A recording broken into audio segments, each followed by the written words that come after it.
Si je vous parle de basket, vous pensez à quoi en premier?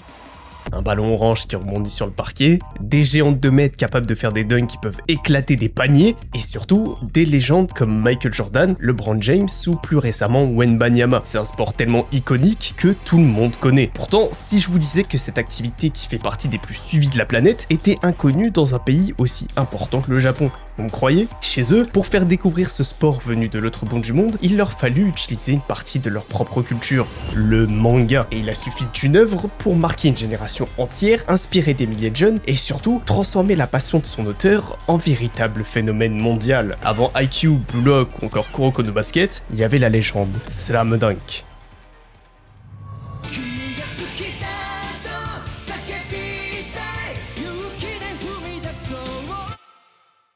À la fin des années 80, le Japon n'est pas spécialement ouvert à énormément de sports et encore moins au basket. Là-bas, les disciplines les plus ancrées dans leur culture restent les arts martiaux ou les compétitions de sumo par exemple. Les rares sports étrangers pratiqués, c'est le foot, le tennis et le baseball. En vrai, pour le foot, on peut comprendre vu l'impact mondial qu'il a, tandis que le baseball, lui, est un vrai morceau dans l'histoire du Japon. Il débarque à la fin du 19e siècle, à une époque où le pays veut se moderniser et s'ouvrir aux États-Unis et à l'Europe. Sauf que le truc, c'est que ça se répand tellement vite dans les écoles, les lycées et les universités que ça devient même une institution là-bas. Pourtant, ces sports-là ne sont que des exceptions. Le pays est encore trop ancré dans sa culture pour accepter des activités jugées trop américaines. C'est un peu paradoxal dit comme ça, surtout avec les exemples que j'ai cités plus tôt. Et du coup, le basket, personne n'en parle, et encore moins dans les mangas de l'époque qui sont dominés par les sports locaux ou le peu d'exceptions que j'ai cités. C'est dans ce contexte qu'un certain Takehiko Nariai entre en scène.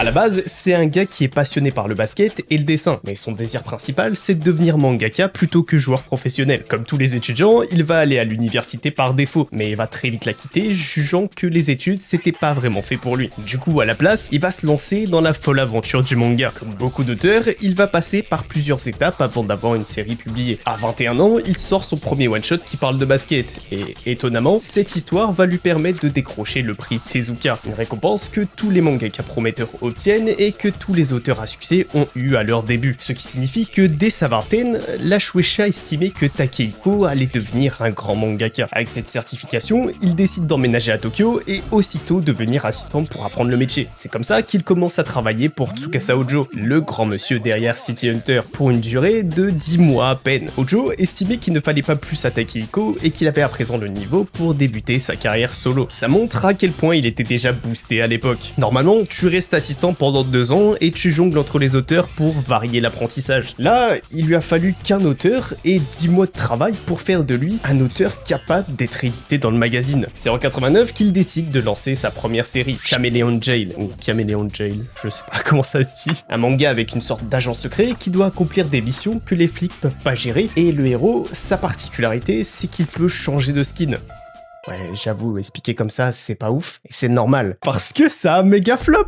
Mais vraiment, genre c'est hardcore comment ça a pas marché. Le concept de l'histoire prend vraiment pas, surtout à une époque où les plus gros hits de l'histoire étaient encore publiés. La concurrence est trop avancée par rapport à lui, et il ne sort pas assez de la masse, ce qui fait que les lecteurs ne s'intéressent pas à sa série. Du coup, Takehiko, il prend une clim, et c'est normal. Comment tu peux réagir après un échec pareil, alors qu'à la base, tout le monde, et même l'un des plus grands mangaka de l'époque, croyait en toi? Forcément, pour l'auteur, ça va le refroidir et ça va surtout le questionner sur sa place dans l'industrie. Et à ce moment-là, il sait qu'il n'a plus le droit à l'erreur. S'il se plante encore, il risque de rester coincé dans l'image de l'auteur prometteur qu'il n'a jamais réellement accompli. Alors au lieu de repartir dans une direction qui ne lui plaît pas vraiment, il décide de revenir avec une nouvelle histoire autour de sa vraie passion, le basket. Mais cette fois-ci avec une idée beaucoup plus ambitieuse, celle de raconter quelque chose de plus humain, plus accessible et surtout de plus fort qu'un simple concept. Aussitôt l'idée trouvée, qu'il repart de plus belle et cette fois-ci avec un nouveau pseudonyme, Takehiko Inoue. C'est durant le début des années 90 que naît alors son plus gros succès, Slam Dunk. Et vous l'avez deviné, c'est un carton de malade. L'œuvre prend une place tellement importante qu'elle devient l'un des titres les plus marquants de sa génération, au point de se taper banal avec Dragon Ball. Voilà, comme ça vous captez un peu plus la dinguerie. Du coup, forcément, qui dit manga qui marche, dit animé, produits dérivés, film, bref, tout le blabla de la success story. Une popularité qui va jusqu'à placer la série dans le top 10 des mangas les plus vendus de l'histoire, mais également devenir le manga de sport numéro 1 dans le monde. Donc là tu vas me dire qu'un manga sur un sport qui avait presque aucun buzz dans son pays à l'époque est devant Jojo, Jujutsu Kaisen et même Bleach. Forcément, moi je me pose plein de questions. Comment c'est possible? Qu'est-ce que Slam Dunk a de si spécial? Comment il fait pour dessiner comme ça? Et surtout, c'est quoi les raisons de son gigantesque succès? Pour comprendre ça, j'ai décidé de me refaire tout le manga pour trouver les réponses à mes questions. Déjà, Slam Dunk, ça commence avec lui, Hanamichi Sakuragi, un colosse de 15 ans, quasi 1m90 pour 80 kg, une vraie machine avec un sale caractère qui casse la gueule à tous ceux qui le font chier. C'est l'image parfaite de la racaille japonaise qu'on se fait, et c'est surtout le genre de perso qu'on voyait beaucoup à l'époque. Yu Yu Hakusho, Lokodenashi Blues ou encore Diamond is Unbreakable, à l'époque, ils avaient tous des protagonistes qui traînaient au city, sauf que Sakuragi, il a deux trucs en plus. Déjà, il a les cheveux rouges, ok pourquoi pas, ça permet de le reconnaître facilement, ok. Mais surtout, le plus intéressant, c'est que... c'est un gros BDG. Parce que ouais, ce gars-là, il a mangé plus de 50 recals avant d'arriver au lycée, et en plus, il se met au basket pour une meuf. Vraiment. Il va même jusqu'à s'embrouiller avec le crush de sa soi-disant copine pour être le seul à la séduire. Non, chef, lâche pitié, s'il te plaît. Non, en vrai, on rigole, mais c'est déjà à partir de ce moment-là que tout commence. Parce que Sakuragi, c'est pas juste une racaille qui veut faire le mec devant sa meuf. C'est le symbole même de ce que voulait transmettre Inoue à travers Slam Dunk. Au début, c'est un gars paumé, son but clair, uniquement motivé par l'amour et l'ego. En entrant au lycée, il est directement confronté à un élément à double tranchant, le basket. S'il veut approcher son coup de foudre, il doit entrer dans son monde, alors qu'il déteste ce sport à cause de son précédent échec amoureux. Le problème, c'est qu'il y connaît que dalle, et très vite, il se retrouve confronté à la réalité sur le terrain. Il n'y a ni de raccourci, ni de miracle, seulement l'effort, l'humiliation, la répétition et une vraie progression physique comme mentale. Plus les matchs avancent, plus il découvre un autre monde où la vraie rivalité et la passion se construit au travers de l'effort. Et c'est justement en rejoignant le club de basket de Shohoku que Sakuragi va radicalement changer. Mais avant de plonger dans son changement et de se focus sur son équipe, faut qu'on parle avant tout d'elle, Haruko. C'est elle qui est à l'origine de l'intrigue de la série, la fille mignonne qui le remarque au premier regard, au point de tout plaquer pour l'impressionner. Ça peut paraître con et cliché, mais Inoue enfin un atout puissant. Cette romance, elle a rien d'acquis. Haruko ne lui appartient pas, et en plus, elle aime quelqu'un d'autre. Et c'est justement cette absence de réciprocité qui pousse Sakuragi à galérer, à s'entraîner, encaisser et progresser pour pouvoir mûrir. Sans Haruko, il n'y a pas de basket, ni d'évolution, et encore moins de manga. Et là, tu captes que la romance, c'est pas simplement une raison pour le scénario, c'est le carburant réaliste du manga. Ce qui rend Sakuragi crédible, ce sont ses espoirs bancals, sa jalousie, sa fierté blessée et sa manière très adolescente de se construire au travers de l'échec. Mais au-delà de l'humour et de la progression sportive, il y a aussi des moments beaucoup plus durs dans Slam Dunk. Et il y en a un en particulier qui m'a vraiment marqué, et c'est cette scène. Sakuragi retrouve son père au sol, et quand il tente de courir pour aller à l'hôpital, il croise eux. Les deux gars qui l'avaient défoncé plus tôt rappliquent avec des renforts et l'empêchent de contacter les secours à temps. Il se fait alors tabasser. Impuissant et incapable de trouver une possibilité d'aider son père, il est confronté à un karma qui lui enseigne une leçon de vie. Et c'est cette réalité qui va coûter la vie à son père. Ça change complètement la perception qu'on a du personnage. Derrière le gars qui faisait le malin se cache un ado qui a vécu un drame, quelque chose qui le dépasse et qui le construit dans la douleur en même temps. Du coup, forcément, quand tu vois Sakuragi passer par là, tu peux pas juste regarder la scène et passer à la suivante. Il y a quelque chose qui résonne en toi et tu comprends un peu mieux sa colère, son énergie, sa manière d'exister à fond dans tout ce qu'il fait. C'est là que Slam Dunk devient encore plus fort. Il parle de ce que les gens portent en eux, même quand ils ne le montrent pas. C'est exactement ce genre de détail qui rend les personnages aussi humains. Ça casse direct les codes du manga de sport de l'époque où le protagoniste était déjà placé au stade de joueur exceptionnel dès le début, sans même qu'on comprenne ses difficultés. Mais dans le développement de Sakuragi, il manque d'autres facteurs, et c'est pile à ce moment-là qu'on va être amené aux 4 piliers de Shohoku. Parce que dans le club, Inoue construit une équipe de personnages qui sont presque tous à l'opposé de Sakuragi, mais qui vont chacun jouer un rôle essentiel dans sa progression. Déjà, il y a lui, Akagi. C'est le capitaine de l'équipe de basket, mais aussi le grand frère de Haruko. On l'appelle le gorille, pas seulement à cause de son physique imposant, mais plutôt car il est à lui seul le gars qui porte l'espoir du club sur ses épaules. Son objectif est clair, il veut amener Shohoku au championnat national. Mais derrière ce rêve, il y a surtout un point énorme. Pour lui, le basket c'est pas qu'un simple passe-temps, c'est sa raison de vivre. Et face à un débutant insolent qui comprend rien comme Sakuragi, il devient à la fois son pire cauchemar, mais aussi son premier mentor, inculquant à ses coéquipiers la discipline, le travail d'équipe et les valeurs autour du basket, passant du simple chef d'équipe très strict à un capitaine d'équipe qui comprend ses joueurs bien plus qu'eux-mêmes. Et ensuite, il y a Miyagi. C'est probablement l'un des persos les plus touchants du groupe. Il est petit, rapide, imprévisible, c'est le genre de mec qui mène pendant les matchs. Mais derrière cette énergie sur le terrain se cache une vraie perte. certes, il a grandi avec un grand frère qui lui servait d'exemple dans le basket, et quand celui-ci décède, il perd avec lui une partie de sa foi dans ce sport. Alors, il fait ce qu'il peut pour survivre à ce deuil en compensant sa petite taille par sa vitesse, son agilité et sa vision de jeu. Dès sa rencontre avec le rouquin, tu sens qu'ils se ressemblent bien plus qu'ils ne veulent l'admettre. Même fierté, même impulsivité, et la même envie de prouver qu'ils valent plus que ce qu'on pense d'eux. Le pire, c'est qu'ils se sont rencontrés encore pour une histoire de meuf. Ok, c'est la dernière fois que je parle de filles et de PDG, j'arrête, c'est bon, promis. C'est le duo comique de la série, de gars qui finissent par se comprendre dans le chaos, les galères amoureuses et l'intensité sur le terrain.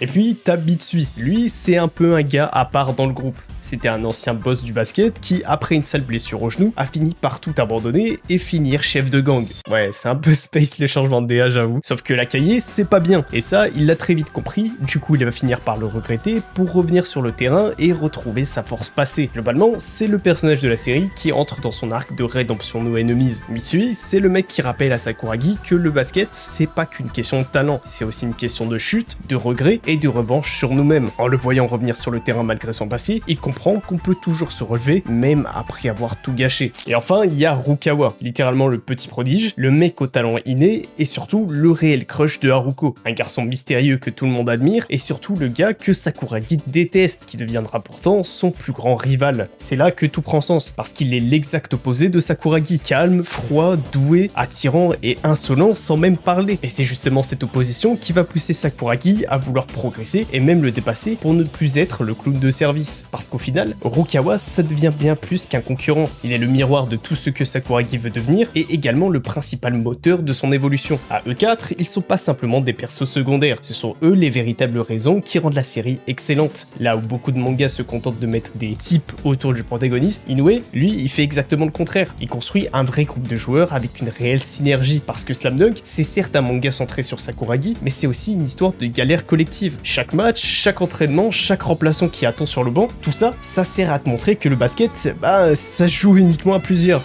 Mais non, jure la vitale. Pourquoi j'ai écrit ça ?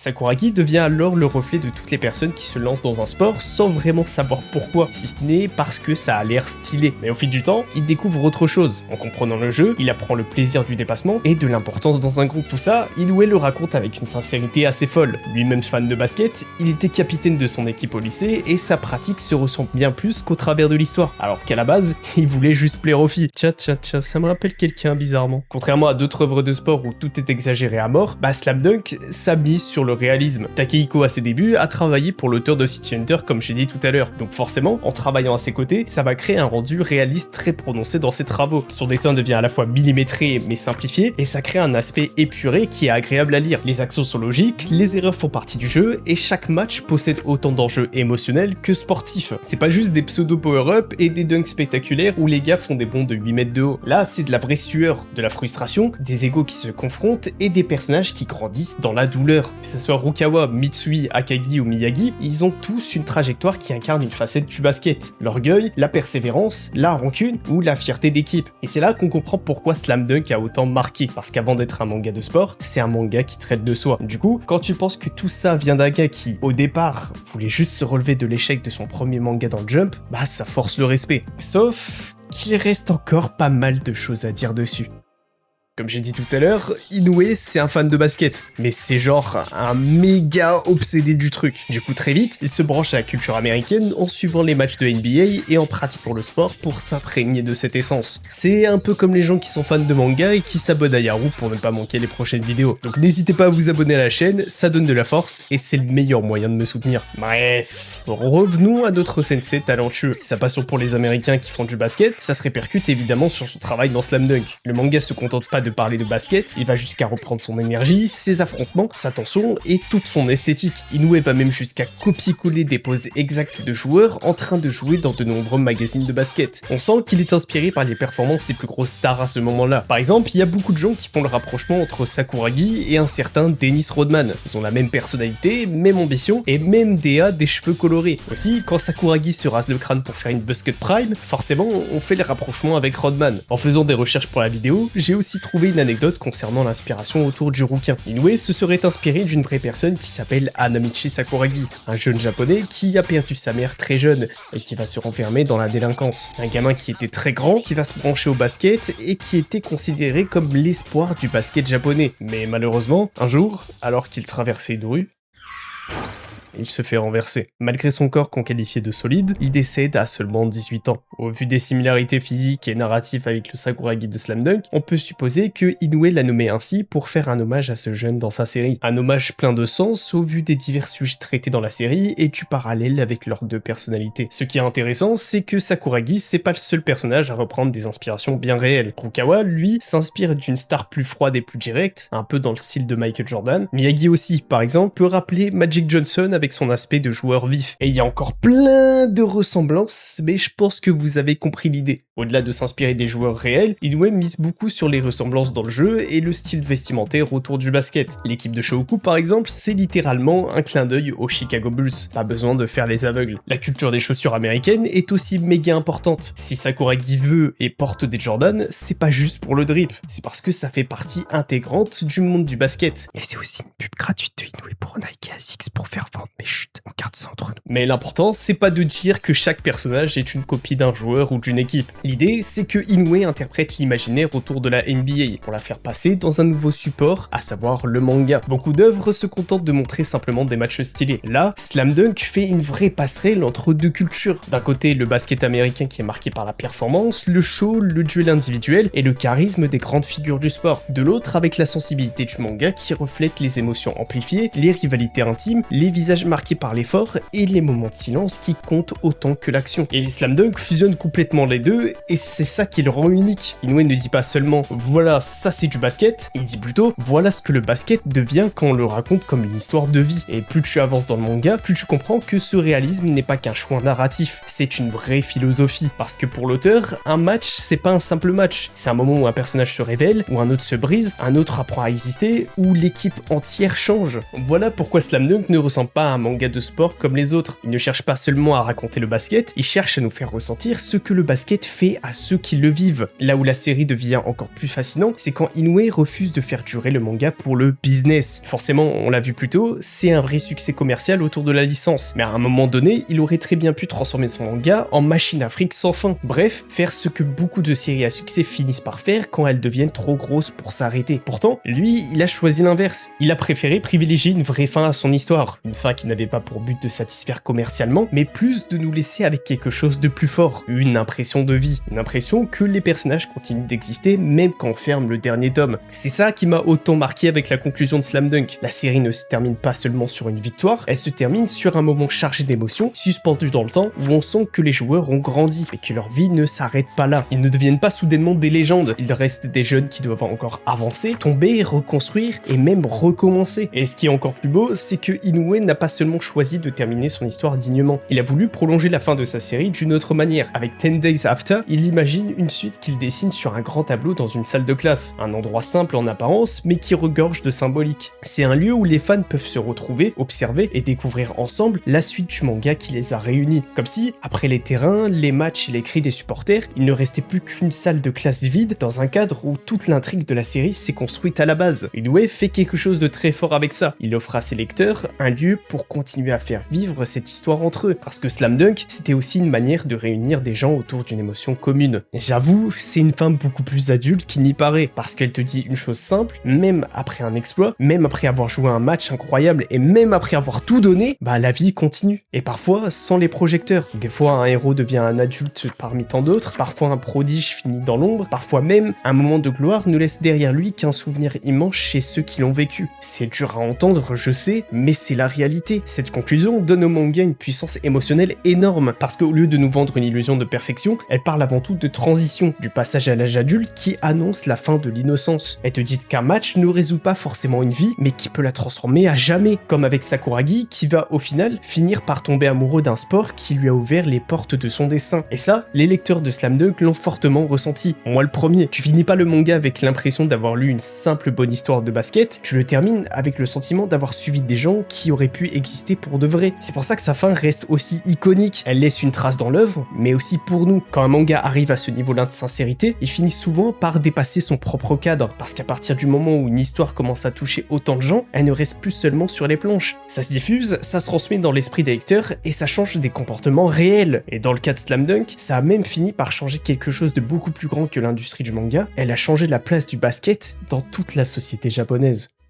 Bon, là, on va passer à une étape supérieure. Comme je dis plus tôt, la série dépasse complètement le cadre du manga, parce qu'à sa sortie, le basket n'était pas encore un sport aussi répandu au Japon. C'était vraiment une activité de niche là-bas. Sauf qu'avec Slam Dunk, tout commence à changer. Le manga va, à lui seul, créer un vrai mouvement de passerelle entre le basket et toute une génération de jeunes japonais. Les gamins de l'époque qui n'avaient jamais vraiment regardé ce sport commencent à peu un peu s'y intéresser, jusqu'à même le pratiquer. Tout ça parce qu'ils ont découvert cette passion du ballon orange à travers les yeux de Sakuragi, Rukawa et de l'équipe de Shohoku. Sauf que là, on parle pas d'un effet de mode ou d'une trend TikTok de cours de récré, on parle d'une vraie explosion du basket grâce à Slam Dunk. Les clubs scolaires, les inscriptions et l'intérêt autour du basket augmentent de jour en jour et tout ça prend une autre dimension. Le manga ne fait pas seulement rêver ses lecteurs, il leur donne envie de bouger, d'essayer et de jouer en équipe. C'est aussi ça qui rend l'œuvre si exceptionnelle. Elle a transformé un sport étranger en quelque chose de beaucoup plus grandiose et surtout accessible. Tout à coup, le basket n'est plus juste un sport américain qu'on observe de très loin. Ça devient un terrain où des Japonais peuvent enfin se projeter, s'identifier et surtout se dire que eux aussi, ils peuvent faire partie de ce milieu-là. Quand une œuvre atteint ce stade, elle ne divertit plus, elle influence la réalité même.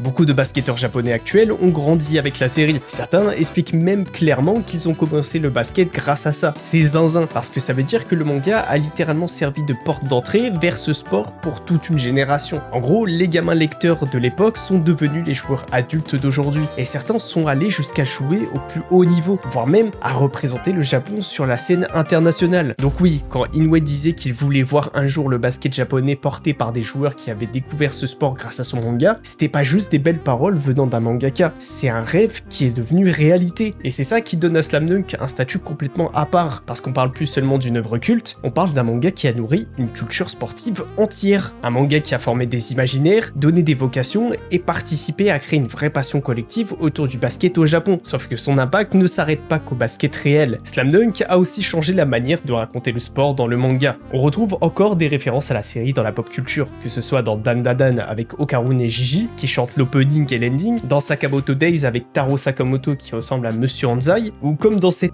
de Mien Roboko où Gorilla et Motsuo refont la scène iconique du check entre Sakuragi et Rukawa. Et son influence ne s'arrête pas là. Après son passage, le standard monte d'un coup. Les lecteurs attendent des prochaines histoires plus de réalisme, plus de tension, d'émotion, de personnages avec des vraies blessures, de vraies failles et rivalités. Le manga de sport ne peut plus se contenter d'enchaîner les actions stylées et les victoires faciles, voire même prévisibles comme avant. Maintenant, il faut du vécu, du rythme et de l'enjeu réel. C'est pour ça qu'après Slam Dunk, on retrouve cette exigence dans beaucoup d'œuvres modernes, comme Haikyuu, qui est un parfait exemple de successeur de l'œuvre de Inoue. D'ailleurs, Haikyuu mérite sa vidéo entière car c'est vraiment un cas à part, donc si vous voulez que ça sorte un jour, dites-le moi en commentaire. Même quand ces histoires prennent des directions différentes, elles héritent toutes d'une manière ou d'une autre de cette idée. Le sport n'est plus juste une vitrine pour la performance, c'est un outil pour parler d'ambition, d'identité, de groupe et de dépassement de soi. Et au fond, c'est pour ça que Slam Dunk reste et restera la référence quand on parle du meilleur manga de sport. Il a montré qu'un manga pouvait transformer la perception d'un sport dans un pays entier, il a prouvé qu'une œuvre pouvait avoir un impact culturel réel et surtout durable dans le temps.